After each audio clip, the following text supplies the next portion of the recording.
Este material foi produzido e oferecido pela Coordenadoria de Educação Aberta e à Distância da Universidade Federal de Viçosa. Para realizar um curso completo, acesse os links da descrição e comece sua jornada de aprendizado.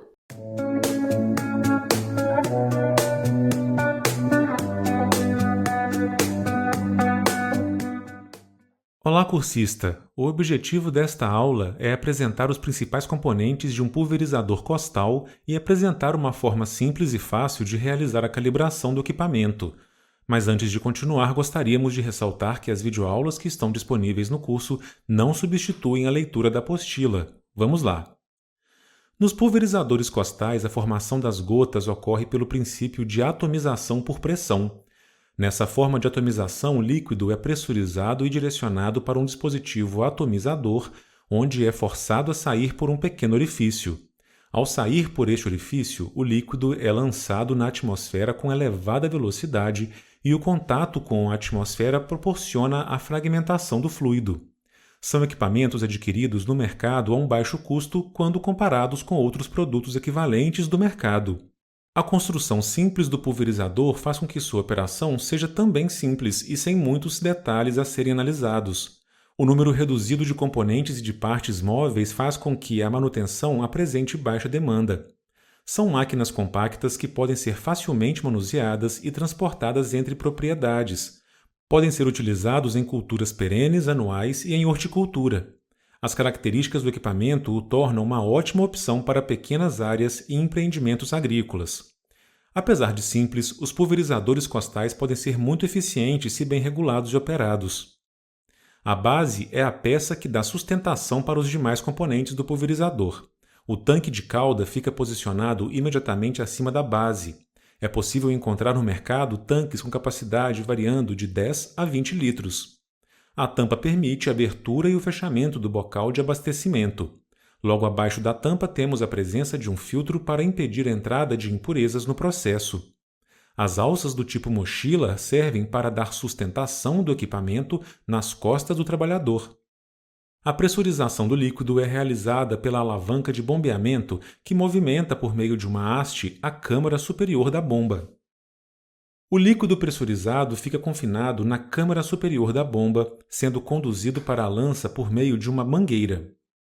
O bico de pulverização é constituído basicamente por 4 elementos, são eles: corpo é o componente responsável por unir a ponta da lança com os demais componentes do bico. Filtro tem a função de reter partículas e impurezas, evitando assim o entupimento do bico. Ponta. A ponta de pulverização é responsável por fragmentar o líquido em gotas e produzir a distribuição desejada para o tratamento fitossanitário. A ponta de pulverização constitui um importante elemento nas aplicações de defensivos, pois é ela que condiciona o tamanho das gotas, a vazão de líquido e o ângulo de abertura do jato. A indicação da ponta correta para cada tratamento pode ser obtida por meio de catálogo de fabricantes e também por indicação do responsável técnico pela aplicação. Capa possui o papel de fixar a ponta e o filtro contra o corpo, terminando assim a montagem do elemento conhecido como bico. O produto utilizado no controle fitossanitário é constituído da mistura de alguns ingredientes inertes com o ingrediente ativo, que pode ser de origem mineral, biológica e sintética. Esse ingrediente ativo é que, de fato, controla as pragas, doenças e plantas daninhas. Todo produto apresenta uma dose recomendada de uso, que é geralmente apresentada em litros por hectare ou quilos por hectare. A maioria dos produtos aplicados com pulverizadores costais precisam ser misturados a uma substância inerte que serve como veículo, sendo utilizada água para tal função. A mistura do produto com a água recebe a denominação de calda. A quantidade de calda a ser aplicada por área é chamada de volume de aplicação.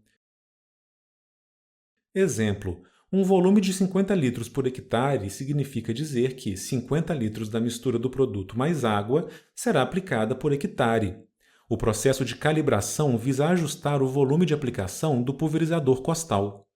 A calibração do pulverizador costal para a realização de aplicação em área total é uma tarefa relativamente simples e deve seguir os seguintes passos: Inspecionar o equipamento para verificar se existem vazamentos ou a necessidade de alguma manutenção.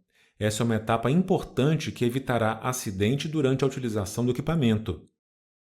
Depois é necessário demarcar uma área conhecida para a realização do procedimento de calibração.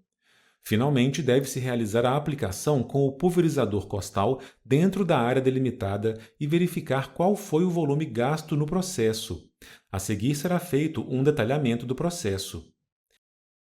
Vamos utilizar para a demonstração uma área quadrada de 10 metros de lado, correspondendo a 100 metros quadrados.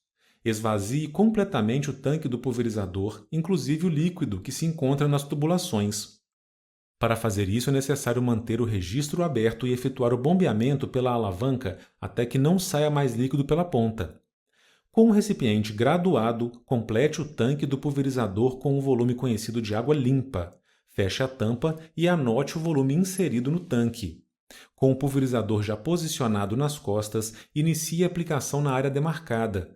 É importante que o trajeto seja realizado em um ritmo constante e confortável para o operador, sendo o mesmo recomendado para a cadência de bombeamento. As oscilações no ritmo de bombeamento vão ocasionar variações na vazão da ponta e, consequentemente, a mudança do volume de aplicação. Dica importante: no mercado existem válvulas para controle de pressão para pulverizadores hidráulicos que vão auxiliar na redução das variações de vazão. É importante que o caminhamento na área seja feito de forma retilínea. A abertura e o fechamento do gatilho do pulverizador devem ser feitos no momento em que a ponta cruza o limite da área marcada. Também é necessário tomar cuidado para que não fique nenhuma área sem aplicar e que não ocorra sobreposição excessiva do jato.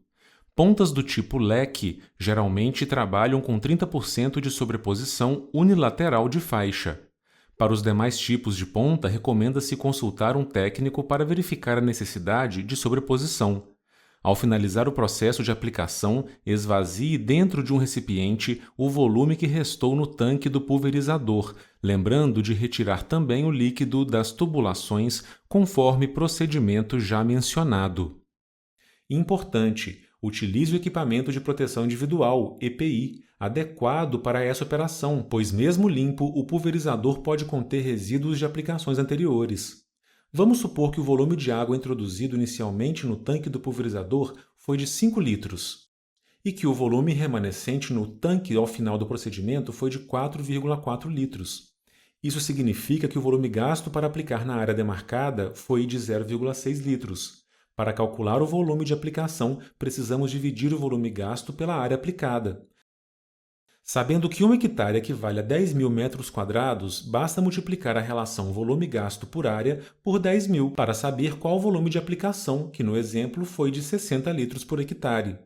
Se o pulverizador do exemplo possui tanque com capacidade de 20 litros e desejamos aplicar um produto com uma dose de 3 litros por hectare, podemos calcular qual será a quantidade de produto a ser adicionado por recarga do tanque do pulverizador da seguinte forma. Primeiramente, dividimos o volume de aplicação calculado pela capacidade do tanque para calcular quantas recargas são necessárias para aplicar em 1 hectare. No nosso exemplo, vamos dividir 60 litros por hectare por 20 litros, o que resultará em 3 recargas para distribuir a calda em 1 hectare. Para chegar no volume de produto a ser adicionado por tanque, precisamos dividir a dose do produto pelo número de recargas do tanque. No exemplo, dividimos a dose de 3 litros por hectare por 3 tanques, resultando em 1 litro de produto por tanque. Ou seja, a cada recarga do pulverizador deve ser adicionado 1 litro do produto utilizado. É importante ressaltar que, caso seja necessário preparar apenas metade do tanque, devemos seguir a proporção. Dessa forma, para meio tanque, 10 litros, teremos que adicionar meio litro do produto. Chegamos ao fim dessa videoaula. Espero que tenha gostado. Até a próxima!